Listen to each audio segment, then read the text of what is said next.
Prothèse de genou, prothèse de hanche, c'est peut-être la solution pour que vous puissiez garder votre autonomie. On en parle tout de suite avec mes invités.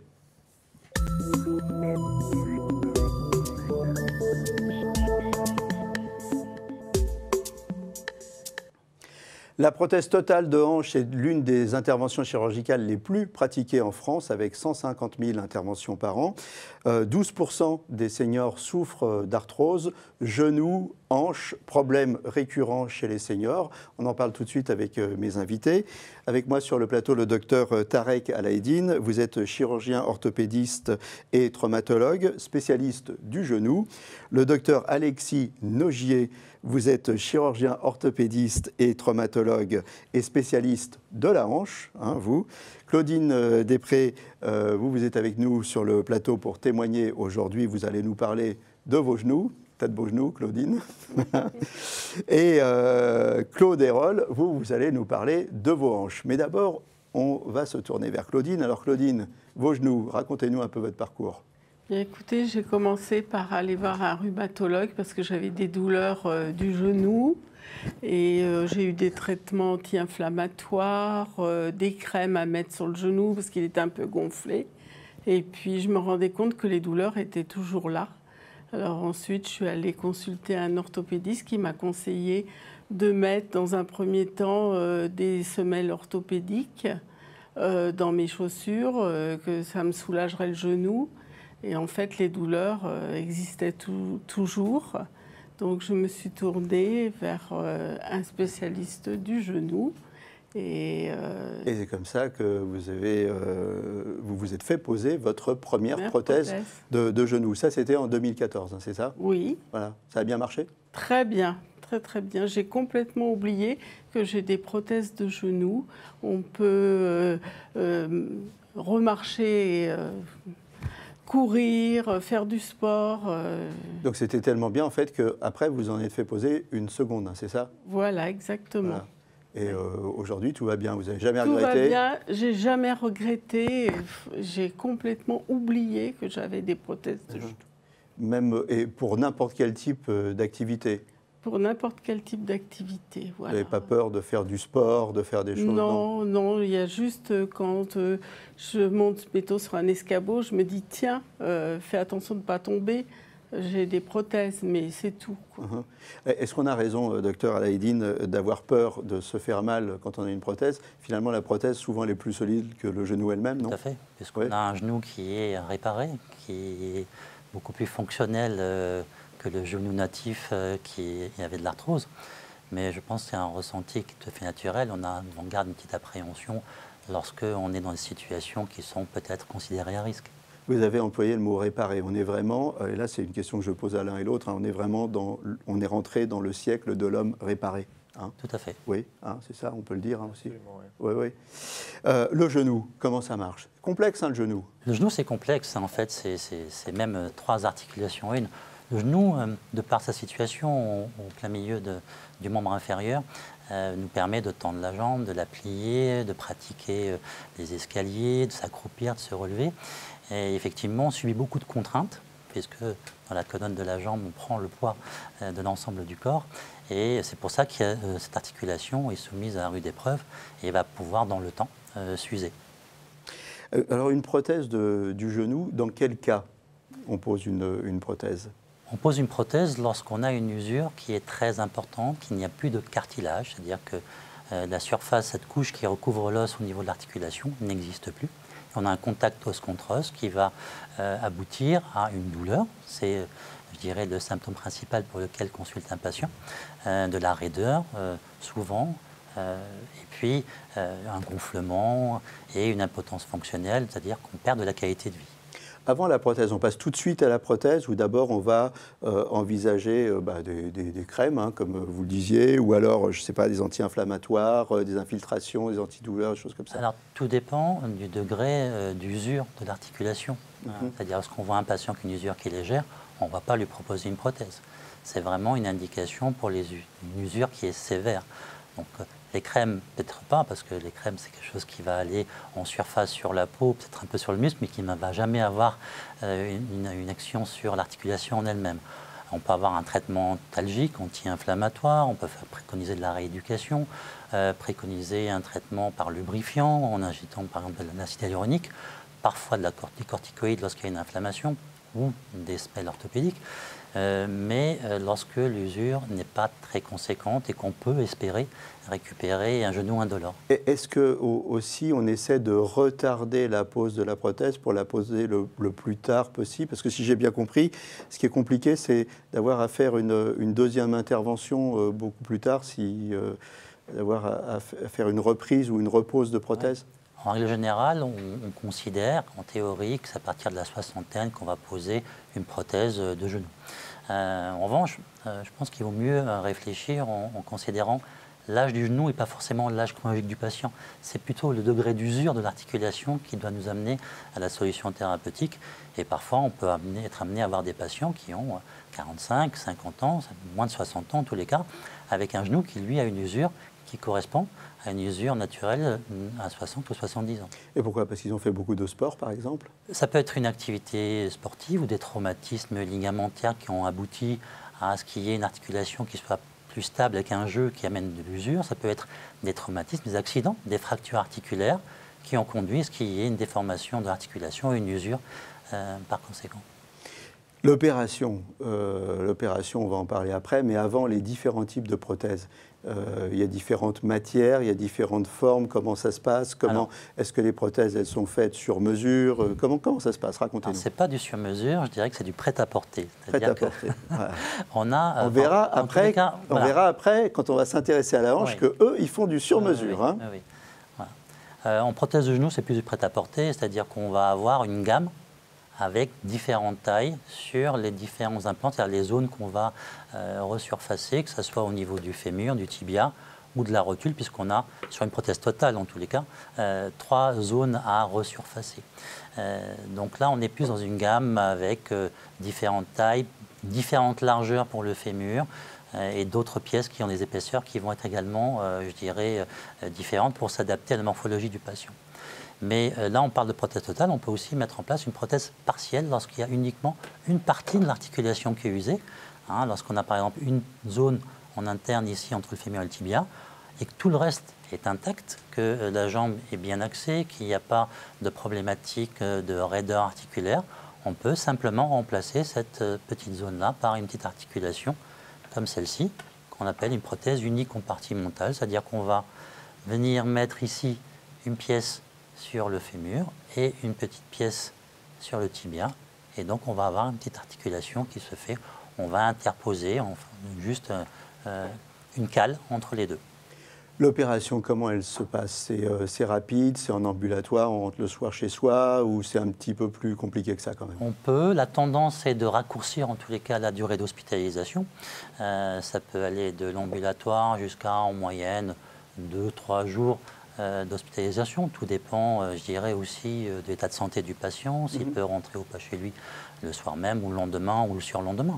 L'intervention, elle consiste donc à resurfacer, c'est-à-dire qu'on ne va pas aller couper l'articulation remplacée par un corps étranger, on va aller en surface, retirer ce qui est usé sur le fémur, sur le tibia, sur la rotule lorsqu'il s'agit d'une prothèse totale, et on va remplacer chacune de ces zones. Si je décortique un petit peu, ici. Donc on enlève une petite couche sur le tibia, on met un implant, une petite couronne, une petite couche ici sur le fémur avec un travail pour retrouver l'arrondi. Là aussi on met une couronne et on a une pièce intermédiaire, comme dans le genou normal. Et sur l'avant, une petite couche aussi sur la rotule. Et là on est un homme tout neuf. En tous les cas, on a une articulation qui est toute neuve. Ou une femme toute neuve. Et on remarche à partir de combien de temps? Au bout de 3 jours, même, oui, 3 jours, vous êtes venu me faire marcher dans le couloir et vous m'avez dit que le genou était encore plus solide qu'avant. Et je me suis rendu compte effectivement que je pouvais marcher et c'est parti. Et c'est parti. J'avais plus aucune appréhension. Il y a une phase de rééducation quand même ou Ah oui, oui, Alors, oui. Je suis allée en centre de rééducation fonctionnelle. Pendant entre 6 et 8 semaines, où on a 2 heures de kiné par jour, une heure le matin, une heure l'après-midi, qui est absolument nécessaire. On nous fait remuscler les muscles du genou, faire des mouvements, apprendre à monter, à descendre des escaliers, à marcher sur des sols plus ou moins durs, enfin plein de... Donc vous vous êtes fait papouiller et vous vous êtes dit, tiens, la rééducation c'est sympa, je me fais faire la deuxième prothèse, je me referai papouiller. Du préventif peut-être, qu'est-ce qu'on fait pour éviter d'en arriver à une prothèse? On fait attention à son poids peut-être, on fait attention au traumatisme, on fait attention à quoi? Disons que la survenue d'une usure du cartilage, elle est multifactorielle. Il y a une part qu'on ne peut pas contrôler, maîtriser, c'est notre hérédité, la génétique. On a, je dirais, des cartilages qui vont être plus ou moins résistants que d'autres, et des familles où il y a plus d'arthrose que dans d'autres.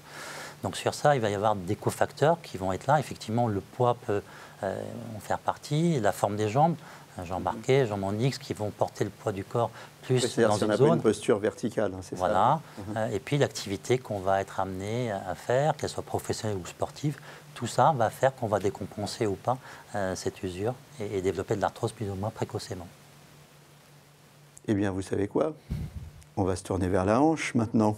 Hein, puisqu'on a vu qu'au niveau du genou, tout ça se passait très bien, donc on va regarder ce qui se passe au niveau des hanches. Claude, vous avez, je dis pas votre âge, voilà, vous êtes prof de tai chi, vous avez passé l'âge de la retraite, ça donne une indication, hein, et vous avez commencé à souffrir de la hanche il y a plus d'une dizaine d'années, c'est ça? Oui, c'est ça. C'est-à-dire qu'en fait, moi je pratique les arts martiaux depuis l'âge de 18 ans. Et puis j'ai fait plein de sortes d'arts martiaux, j'ai fait aussi l'escalade, de l'alpinisme, des pratiques assez intenses. Et puis bon, ça m'est arrivé de me blesser, ou des choses comme ça. Et donc j'ai consulté un rhumatologue, parce qu'il était spécialisé dans la médecine sportive. Et puis donc il m'a fait faire des radios, et il m'a dit, écoutez, là vos hanches, vous avez un problème de malformation. C'est congénital, c'est pas de votre faute, mais il faudra vous faire opérer un jour ou l'autre. Il me dit, je serai peut-être plus là, mais il faudra que vous y passiez. Il a été optimiste déjà. Ah non, je serai peut-être plus là. Oui, parce que, bon, enfin bref. Ouais. Et du coup, un jour, j'ai commencé à avoir des sciatiques à répétition, et puis j'ai été le voir à nouveau, et puis il m'a dit, écoutez, là je crois qu'il faudrait penser à vous faire opérer. Et donc il m'a dit, il faut que vous trouviez le chirurgien qui vous convient. Alors, il m'a dit, vous savez, un chirurgien, il ne faut pas qu'il soit trop jeune ni trop vieux. Et alors, du coup, il m'a donné... Un temps de carrière assez court, hein, les gars, les chirurgiens, là, je vous le dis, il faut en profiter. Vous avez un petit créneau de 5 ans où vous êtes à peu près bien. C'est plus que ça, mais vous voyez ce que je veux dire. Ouais, ouais. Hein, donc, il m'a donné les coordonnées du docteur Nogier. Et puis, à l'époque. Ah oui, c'était en 2010. C'était dans le bon âge. En 2010. Maintenant, ça s'est gâté. Et alors, du coup, non, c'était très bien, parce qu'il en a refait une là, cette année, super. Et donc, j'ai été le voir, on a discuté, et puis j'ai dit, moi, il faut que je puisse faire tel mouvement, parce que, bon, je donnais des cours de tai chi du matin au soir, et donc, ça aussi, je pense que ça... Le tai chi, excusez-moi, c'est un truc doux ou dur? C'est très doux, c'est très doux, mais on travaille beaucoup sur la gymnastique chinoise, c'est ça? Exactement, c'est ce qu'on voit dans les parcs le matin. Ouais. Hein, et donc, par contre, ça fait travailler énormément le bassin, énormément les appuis, hein, les jambes, etc. Et donc, du coup, il y avait une pression de plus en plus grande. Et bon, avec ma malformation, du coup, c'est sûr que c'était douloureux pour moi. Et donc, j'ai été voir le docteur Nogier, je lui ai montré ce que je faisais un petit peu dans mes cours. Et j'ai dit, mais ça, je peux le faire? Oui, il n'y a pas de problème. Après l'opération, on pourrait refaire. Et donc, du coup, j'ai dit, allons-y. Hein. Allons-y. Et première opération. Première opération 2010. Et là, ça se passe bien. Et puis là, ça se passe très bien, je récupère. Bon, il y a une petite douleur au niveau du quadriceps, bon, mais ça s'est remis à vraiment bien.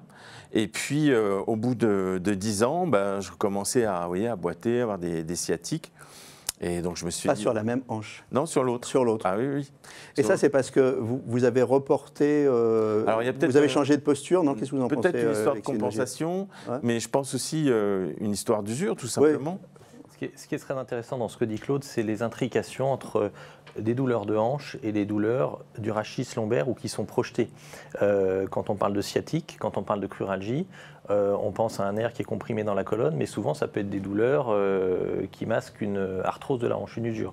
De la même façon, l'usure de la hanche peut donner des douleurs à la cuisse ou au genou, voire exclusivement au genou. Et donc, la première étape diagnostique est une étape très importante pour éliminer les erreurs diagnostiques et surtout ne pas passer à côté du diagnostic et ne pas intervenir ou mettre en œuvre un traitement avec 5 ou 10 années de retard.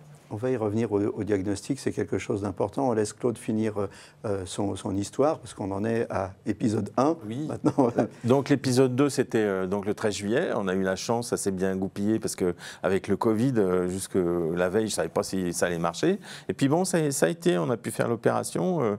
Et puis voilà, j'ai refait de la rééducation. Donc je connaissais un petit peu déjà les bases de rééducation. J'ai fait la rééducation avec une kiné à la maison, qui venait me voir tous les 2 jours. Et puis moi, je faisais mes exercices 2, 3, 4 heures par jour, dès que j'ai pu. Parce que pour moi, c'est important de retrouver l'autonomie, la liberté de mouvement. Je suis là-dedans depuis que je suis tout gosse, donc pas pouvoir bouger comme je veux, c'est terrible pour moi. Et du coup, ça s'est bien fait, ça s'est bien mis en place. Et voilà, j'ai même plus de souplesse et une meilleure sensibilité au niveau des appuis. plus de souplesse aujourd'hui avec Ah ouais, bien sûr. Plus d'amplitude, c'est ça? Oui, plus d'amplitude, parce qu'en fait, il y avait, docteur Nogier vous expliquera mieux que moi, il y avait une gêne qui était liée à la tête de fémur, qui n'était pas bien à sa place dans le cotyle du bassin, et donc ce qui a généré de l'usure et de l'arthrose. Et donc maintenant, plus l'arthrose avec la Et donc prothèse. aujourd'hui, c'est formidable, vous faites du sport. Exact. Et vous m'avez dit même que vous vouliez reprendre l'escalade. L'escalade dès que je peux. Mais bon, il est fou. Voilà. Non, il est jeune, voilà. Vous avez insisté sur quelque chose, Alexis Nogier, qui était très important, c'est le diagnostic. C'est important de ne pas se tromper au départ. Alors, comment on fait le diagnostic? C'est avec de l'imagerie? C'est avec quoi? Alors, l'erreur, c'est de ne le faire que sur l'imagerie et de passer à côté de toute l'écoute et l'examen physique. L'examen, donc, déjà regarder le patient marcher. Un patient qui se plaint d'une douleur inguinale ou une douleur de cuisse, il faut le regarder marcher. L'atteinte de la hanche donne assez précocement une petite boiterie, une perturbation du schéma de marche avec souvent une perte de ce qu'on appelle le pas postérieur. Donc on voit que le bassin est obligé un peu de basculer, ce qui va entraîner des répercussions sur la colonne, donc peut-être des douleurs lombaires. Et puis ensuite, sur table d'examen, il faut examiner les 2 hanches comparativement, tester les mobilités. Certaines mobilités, en particulier en rotation, sont précocement diminuées en cas d'atteinte mécanique de la hanche. Et puis, on va quand même faire un examen neurologique complet, vérifier qu'on n'ait pas d'atteinte des nerfs. On va rechercher s'il n'y a pas une hernie inguinale, une sciatique, une lombalgie. Donc, il faut que cette consultation soit une consultation très complète avec une phase d'écoute, d'interrogatoire et puis également d'examen. Et on n'oublie pas l'interrogatoire concernant les antécédents familiaux, ça a été dit. Les atteintes cartilagineuses sont souvent plus fréquentes dans certaines familles, un caractère héréditaire qui explique parfois des arthroses assez précoces. Cette checklist et cette consultation très globale, très complète, il faut être spécialiste pour la faire ou les gens passent souvent à côté en fait? Il faut être intéressé, je pense. Il faut aimer faire ça, avoir appris à le faire. Pas forcément besoin d'être un grand spécialiste, mais en tout cas, sans examen clinique et simplement en lisant un compte-rendu de radio fait à la va-vite, on peut passer à côté de diagnostics, ce qui est dommageable pour la personne. Alors la hanche, c'est la plus grosse articulation du corps. J'ai appris ça en préparant l'émission, c'est ça? Alors, c'est surtout la plus profonde, c'est-à-dire qu'elle est entourée de muscles, des muscles très, très imposants, très puissants. Quand on parle du moyen fessier qui nous permet de tenir sur une jambe, à cloche-pied, qui nous permet de marcher, il va tracter à peu près 3 fois le poids du corps pour stabiliser simplement le bassin en position horizontale. Donc tous ces muscles-là rendent très difficile l'examen direct de la hanche et nous invite justement à avoir un examen qui, je dirais, est très complet et très global autour de cette articulation. C'est l'articulation qui est à la racine du membre inférieur et donc on voit tout de suite des intrications avec toutes les pathologies de la colonne vertébrale et toutes les pathologies des membres inférieurs. Quelqu'un qui a de l'arthrose va par exemple avoir des mauvais appuis et peut développer des douleurs dans la chaussure, des douleurs de pied, des choses comme ça. Voilà. Les douleurs de la hanche, vous prononcez souvent le mot arthrose, elles sont le plus fréquemment liées à l'arthrose, ou pas? Oui. Et ou pas ça peut être lié à autre chose aussi? Principalement, on va dire 80-90% des douleurs de hanche sont liées à l'arthrose. D'autres douleurs peuvent être liées à, par exemple, des problèmes vasculaires, ce qu'on appelle la nécrose de la tête fémorale, qui est l'équivalent d'un infarctus, mais osseux, la tête fémorale. Et derrière l'arthrose, derrière le terme arthrose qui est un terme générique, il y a quantité de diagnostics qui sont mis. Pendant longtemps, on parlait d'arthrose idiopathique, qui signifie arthrose d'origine mystérieuse. Aujourd'hui, on est allé beaucoup plus loin dans l'analyse des malformations et on sait diagnostiquer ce qu'a décrit Claude, c'est-à-dire des anomalies de sphéricité de la tête fémorale, les conflits de hanches, les dysplasies, qui sont des insuffisances de couverture, la tête fémorale qui n'est pas assez recouverte par le bassin. Toutes ces petites malformations, qui sont finalement assez fréquentes dans la population, elles vont décompenser en arthrose précoce chez les gens qui sont sportifs et en particulier qui font des sports à risque. Les arts martiaux en font partie. Les facteurs de risque d'arthrose, c'est quoi? On fait attention à quoi? Aux antécédents familiaux? Antécédents familiaux, sport à risque. Et par sport à risque, tout ce qui va comprendre des pivots, des contacts, des mouvements amples, des chocs.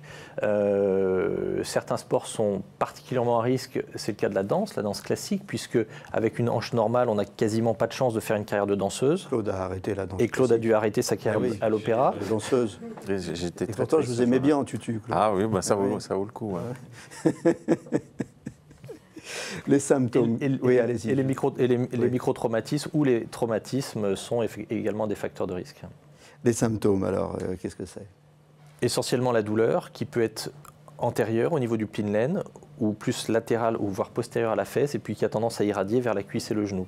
Ensuite, la raideur, elle peut se manifester soit dans le sport, la pratique sportive, par exemple le tai chi fait partie des sports qui nécessitent de grandes amplitudes de hanches, mais également ça peut être simplement monter sur sa moto, ça peut être lors des relations intimes, c'est dans différents... On peut avoir aussi des douleurs dans les jambes, par exemple, mais en fait, ça n'est qu'une conséquence, c'est un problème de hanche. Absolument. Hein, absolument c'est pas forcément la hanche où on a mal, c'est ce qu'on appelle les douleurs projetées. Oui. Et c'est la notion de diagnostic différentiel entre une douleur qui va provenir de la hanche et qui va irradier vers le genou jusqu'au, on va dire, à la cheville, ou alors une douleur sciatique qui, elle, va aller jusqu'au gros orteil, avec aussi la typologie de douleur, une douleur un petit peu de brûlure, une douleur de type brûlure va plutôt être une douleur neurologique, alors qu'une douleur plus de type l'impression d'avoir un étau, un coup de poignard, c'est plutôt une douleur articulaire. Voilà, et quand on a ce type de douleur, bien évidemment, on ne se dit pas que ça va se passer. On espère que ça se passe. On espère. Mais voilà. les pathologies de la hanche sont assez rebelles et difficiles à soigner médicalement. Il nous reste peu de temps, c'était passionnant ce que vous nous avez dit. Montrez-nous vos prothèses de hanche. Alors là, on a une prothèse de hanche non cimentée avec des revêtements de surface sur du titane qui sont propres à l'intégration osseuse et un glissement céramique-céramique. Et de plus en plus, on est amené à mettre des prothèses chez les gens jeunes, sportifs. On est à la recherche d'un résultat anatomique qui soit le plus proche de la perfection. Et donc, on s'intéresse aux implants, on va dire, qui reconstruisent le plus précisément possible l'anatomie. Ici, je vous ai apporté un implant sur mesure où on voit qu'avec l'implant sur mesure, on va vraiment dessiner cet implant pour qu'il s'adapte parfaitement aux patients particuliers qu'on opère. Comment ça marche ça? Vous faites un IRM, un scanner, un truc qui vous permet d'avoir un fichier qui vous permet ensuite de faire une prothèse en 3D, c'est ça? Exactement. Le scanner donne une imagerie très précise de la structure osseuse et on va ensuite, par des repérages anatomiques précis et puis toute une étude des spécifications en termes de résistance des matériaux et de dynamique articulaire, on va dessiner d'une part la partie intra-osseuse qui va s'ancrer dans le fémur et d'autre part ce qu'on appelle le col fémoral qui va restaurer l'équilibre optimal des muscles, c'est-à-dire qu'on a le col fémoral qui aura une certaine longueur, une certaine orientation et puis une certaine angulation et tout ça en 3D on le gère de façon optimum. Ce qui fait que pour un patient on met une prothèse 3D sur mesure et un autre on va lui mettre un prêt-à-porter. Actuellement, je pense qu'on a une période de transition où on considérait encore, il y a quelques années, les prothèses sur mesure comme des implants réservés aux cas extrêmes, des malformations sévères. Et aujourd'hui, il y a un intérêt de plus en plus important de la communauté orthopédique et scientifique pour implanter ces prothèses chez les gens jeunes, sportifs, pour avoir un meilleur niveau de garantie du résultat. Durée de vie d'une prothèse ? 20 ans pour une normale et à vie pour une céramique, c'est ça? Non, il faut parler en termes statistiques. On va dire qu'on est à plus de 95% de durée de vie d'un plan, 15 ans après l'implantation. Voilà. Vous, Claude, sur mesure ou prêt à porter vos La prothèses? deuxième est sur mesure, ouais. Oh là, Ah ouais. attention, on monte en gamme. Hein. La première, ça ne se faisait pas encore à l'époque. Je crois il y a 10 ans, vous m'avez dit. Et donc j'ai pris ce qu'il y avait, hein, mais c'était déjà très très bien. Et puis là, la deuxième, ouais, sur mesure, ouais, c'est vraiment impressionnant quand même. Alors vous, Tariq Al-Aidine, si je me souviens bien, vous faites du genou aujourd'hui, mais vous avez commencé par la hanche, c'est Oui, ça? tout à fait. Une formation de membres inférieurs, hanches et genoux. Je suis descendu d'un étage. Et voilà, mais c'est passionnant, vous allez peut-être revenir à la hanche, hein, on ne sait pas. Voilà, en tout cas, écoutez, merci à tous les quatre d'être passés sur le plateau. Moi, ça me fait plaisir de voir qu'on avance, que l'homme et la femme se réparent de plus en plus, de mieux en mieux, et de voir que vous galopez comme des lapins, que vous allez reprendre l'escalade, c'est super. Et voilà, moi je trébuche, vous voyez, je vais me faire poser une prothèse bientôt. Voilà, je vous remercie tous d'être passés sur le plateau. Merci. Docteur Tariq Al-Aidine, docteur Alexis Nogier, Claudine et vous, Claude. À très bientôt pour un nouveau numéro de Capital Santé et d'ici là, portez-vous bien.